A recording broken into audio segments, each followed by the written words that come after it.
جو ہر آن ہمیں نفع پہنچاتا چلا جا رہا ہے۔ اور آج اس خدا کی جو رب العالمین ہے، جس نے اس زمانے میں اپنے روحانی فیض جاری رکھنے کے لیے اپنا مامور بھیجا ہے، اس کی جماعت میں ہم شامل ہیں۔ ہمارے مخالفین پہلے تو سختی سے ہمارے راستے روکنے اور دشمنیاں اپنی انتہا تک پہنچانے کی کوشش کرتے تھے، جس کے جواب میں ہم فیض رساں بنتے ہوئے ان کو وہ روحانی پھل اور فصلیں بھیجنے کی کوشش کرتے تھے جن سے وہ فائدہ اٹھا سکیں، اور آج بھی کر رہے ہیں۔ اور ان کے حق میں حضرت صلی اللہ علیہ وسلم کی یہ دعا پہلے بھی کرتے تھے اور آج بھی کرتے ہیں کہ اللہم اہد قومی فإنہم لا یعلمون۔ تو اللہ تعالیٰ ان کی ہدایت کے سامان پیدا فرمائے۔ لیکن اب ان لوگوں نے ایک اور طریق بھی اختیار کیا ہے، جو پہلے کم تھا اب زیادہ ہو گیا، کہ یہ کہتے ہیں کہ احمدی تو نہیں کہتے، قادیانیوں، مرزا غلام احمد علیہ الصلوۃ والسلام کا انکار کر کے ہمارے پاس آ جاؤ تو ہم تمہیں گلے لگائیں گے۔ گویا اناف خدا کے مامور کی جماعت کو چھوڑ کر ہم میں شامل ہو جاؤ، جہاں سوائے فتنہ اور فساد کے اور کچھ نہیں ہے۔ ایک طرف امت میں ہونے کا دعویٰ ہے اور دوسری طرف امتیوں کی گردنیں کاٹی جا رہی ہیں۔ بہرحال ہمیں تو خدا تعالیٰ نے نہ صرف ہدایت دی ہے، بلکہ قرآن کریم میں فرمایا کہ ایسے لوگوں کو جواب دو کہ اصل ہدایت یہی ہے جو ہمارے پاس ہے، نہ کہ تمہارے پاس۔ اس لیے تم بھی اگر فتنہ و فساد سے بچنا چاہتے ہو تو اس مہدی کی پیروی کرو جسے خدا تعالیٰ نے بھیجا ہے۔ اللہ تعالیٰ قرآن کریم میں فرماتا ہے قُلْ أَنَدْعُو مِن دُونِ اللَّهِ مَا لَا يَنفَعُنَا وَلَا يَضُرُّنَا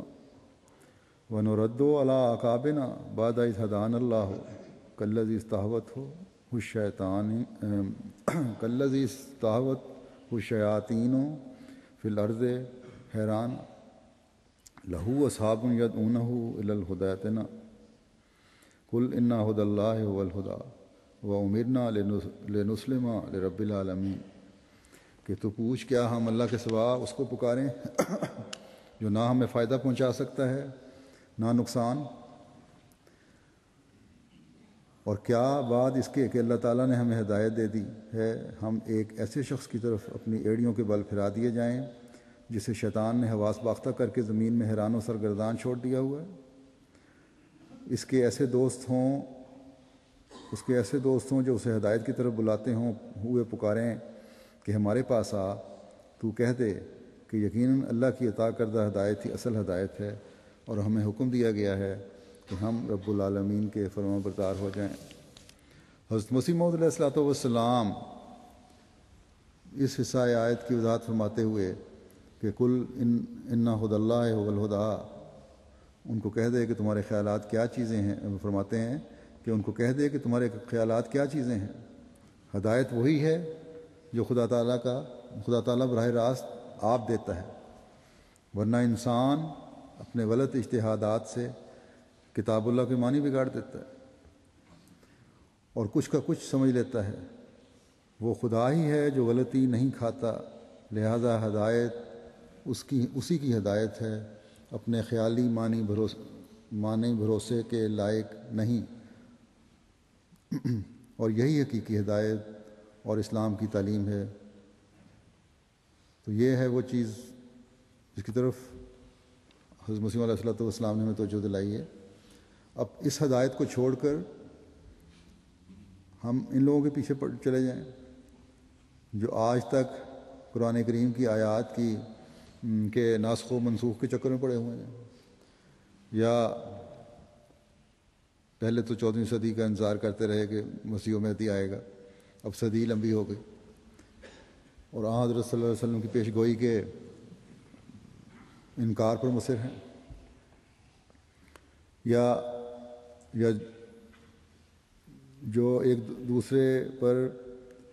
ایک ہی کتاب اور ایک ہی رسول کے ماننے والے ہونے کے باوجود کفر کے فتوے دے رہے ہیں۔ بس ہم نے تو اس اللہ تعالیٰ کا فہم اس مسیح و مہدی سے پایا ہے جس نے حضرت صلی اللہ علیہ وسلم کو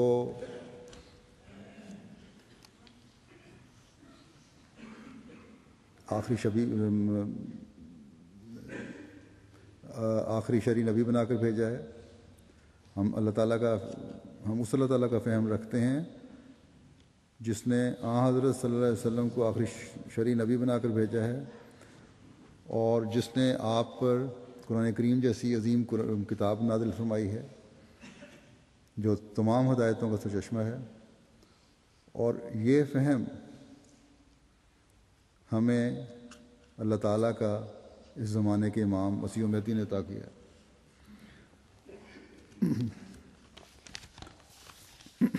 بس اس زمانے میں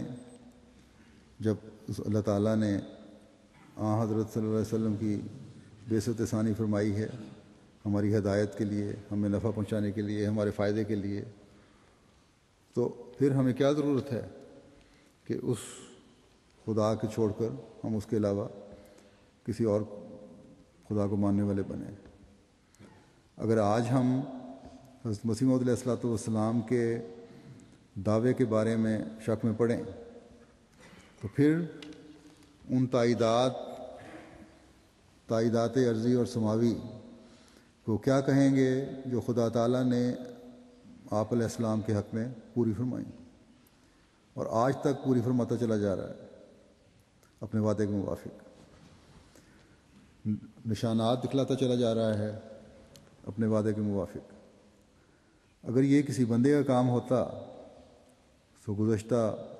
120 سال سے جو ممکنہ اس انسانی کوششیں ہو سکتی تھیں دشمنان احمدیت نے کی احمدیت کو ختم کرنے کی، لیکن ہمارا خدا ہمیں ہمیشہ ترقیات کی نئی منزلیں دکھاتا چلا گیا، اور اپنے مخالفین کو ہم نے ہمیشہ حواس باختہ ہی دیکھا ہے، اور ان کی حالتیں دیکھ کر ہمارا ایمان اللہ تعالیٰ کے بھیجے ہوئے مامور اور حضرت صلی اللہ علیہ وسلم کے عاشق صادق پر اور بھی پختہ ہوا ہے۔ بس ہمیں دعوت دینے کے بجائے ہم تم لوگوں کو دعوت دیتے ہیں کہ آؤ اور اس مسیح و مہدی کی جماعت میں داخل ہو جاؤ کہ اسی میں تمہاری بقا ہے اور اسی میں تمام دنیا کی بقا ہے۔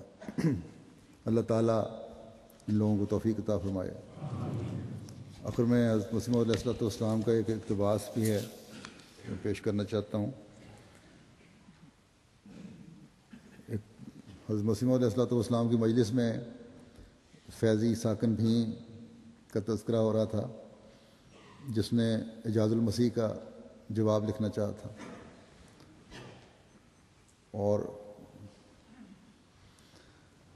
اس میں وہ کامیاب نہیں ہو سکا، بلکہ اللہ تعالیٰ نے اس کو اٹھا لیا۔ اس پر حضرت مسیح موعود علیہ الصلوۃ والسلام نے اس مجلس میں فرمایا کہ یہ کس قدر زبردست نشان ہے خدا کی طرف سے ہماری تصدیق اور تائید میں، کیونکہ قرآن شریف میں آیا ہے